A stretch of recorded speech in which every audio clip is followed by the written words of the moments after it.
ನಾಡಿನ ಶ್ರೀಮಂತ ಸಂಸ್ಕೃತಿಯ ಪ್ರತೀಕವಾದಂತಹ ಜಂಬೂ ಸವಾರಿ ನಿನ್ನೆ ವಿದ್ಯುಕ್ತವಾಗಿ ಮುಗಿತು. ದಸರಾದ ಸಂಭ್ರಮ ಯಾವ ರೀತಿ ಇತ್ತು ಎಲ್ಲ ಡೀಟೇಲ್ಸ್ ಇದೆ, ನೋಡ್ಕೊಂಡು ಬರೋಣ ಬನ್ನಿ.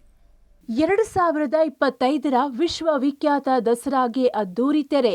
ಚಿತ್ತಾಕರ್ಷಕ ಪಂಜಿನ ಕವಾಯತಿನೊಂದಿಗೆ ಮುಕ್ತಾಯ. 6ನೇ ಬಾರಿಗೆ ಅಂಬಾರಿ ಹೊತ್ತು ಜವಾಬ್ದಾರಿ ಮೆರೆದ ಅಭಿಮನ್ಯು. ವಿಶ್ವವಿಖ್ಯಾತ ನಾಡಹಬ್ಬ ಮೈಸೂರು ದಸರಾಗೆ ಯಶಸ್ವಿ ತೆರೆಬಿದ್ದಿದೆ. 416ನೇ ದಸರಾ ಮಹೋತ್ಸವದ ಎಲ್ಲಾ ಕಾರ್ಯಗಳಿಗೆ ವಿದ್ಯುಕ್ತವಾಗಿ ತೆರೆಬಿದ್ದಿದ್ದು ಎಲ್ಲವೂ ಕೂಡ ಸಾಂಪ್ರದಾಯಿಕವಾಗಿ ಮತ್ತು ಯಶಸ್ವಿಯಾಗಿ ಪೂರ್ಣಗೊಂಡಿದೆ.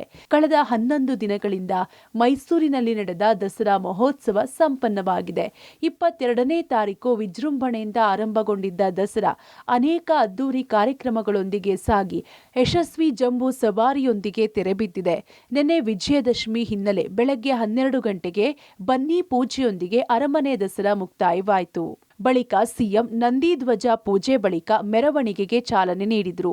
ಕಲಾ ತಂಡಗಳು ಮತ್ತು ಆನೆ ಮೆರವಣಿಗೆ ಬಳಿಕ 4:41 ಸಿಎಂ ಮತ್ತು ಗಣ್ಯರು ಜಂಬೂ ಸವಾರಿಗೆ ಚಾಲನೆ ನೀಡಿದರು. ಕ್ಯಾಪ್ಟನ್ ಅಭಿಮನ್ಯು 6ನೇ ಬಾರಿಗೆ ಯಶಸ್ವಿಯಾಗಿ ಜಂಬೂ ಸವಾರಿ ಹೊತ್ತು ತನ್ನ ಜವಾಬ್ದಾರಿ ಮೆರೆದ. ಇನ್ನು ಜಂಬೂ ಸವಾರಿ ಬಳಿಕ ಬನ್ನಿ ಮಂಟಪ ಮೈದಾನದಲ್ಲಿ ಚಿತ್ತಾಕರ್ಷಕ ಪಂಜಿನ ಕವಾಯತು ನಡೆಯಿತು. ಕಾರ್ಯಕ್ರಮದಲ್ಲಿ ರಾಜ್ಯಪಾಲರು, ಸಿಎಂ, ಡಿಸಿಎಂ ಸೇರಿದಂತೆ ಸಚಿವರು ಕೂಡ ದಸರಾ ಮುಕ್ತಾಯ ಪಂಜಿನ ಮೆರವಣಿಗೆಯಲ್ಲಿ ಭಾಗಿಯಾದರು.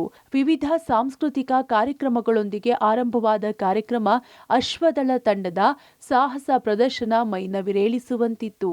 ಬಳಿಕ ಅಂತಿಮ ಡ್ರೋನ್ ಶೋ ನೆರೆದಿದ್ದವರ ಕಣ್ಮನ ತಣಿಸಿತು. ಕೊನೆಯಲ್ಲಿ ಪೊಲೀಸ್ ತಂಡ, ರೈಲ್ವೆ ತಂಡಗಳಿಂದ ಮೂಡಿಬಂದ ಪಂಜಿನ ಕವಾಯತು ನೆರೆದಿದ್ದವರನ್ನ ಮತ್ತಷ್ಟು ರಂಜಿಸಿತು. ಈ ಮೂಲಕ 2025ರ ದಸರಾ ಮಹೋತ್ಸವಕ್ಕೆ ಅದ್ದೂರಿ ತೆರೆಬಿತ್ತು. ಒಟ್ಟಾರೆ ಯಶಸ್ವಿ ದಸರಾ ಮುಕ್ತಾಯವಾಗಿದ್ದು ಮುಂದಿನ 4-5 ದಿನ ನಗರದಲ್ಲಿ ದಸರಾ ಕಲರವ ಮುಂದುವರಿಯಲಿದೆ. ಲೈಟಿಂಗ್ ಸೇರಿದಂತೆ ಹಲವು ಕಾರ್ಯಗಳು ಈ ವಾರ ಪೂರ್ತಿ ಮುಂದುವರಿಯಲಿದೆ. Bureau report, public TV, Mysuru.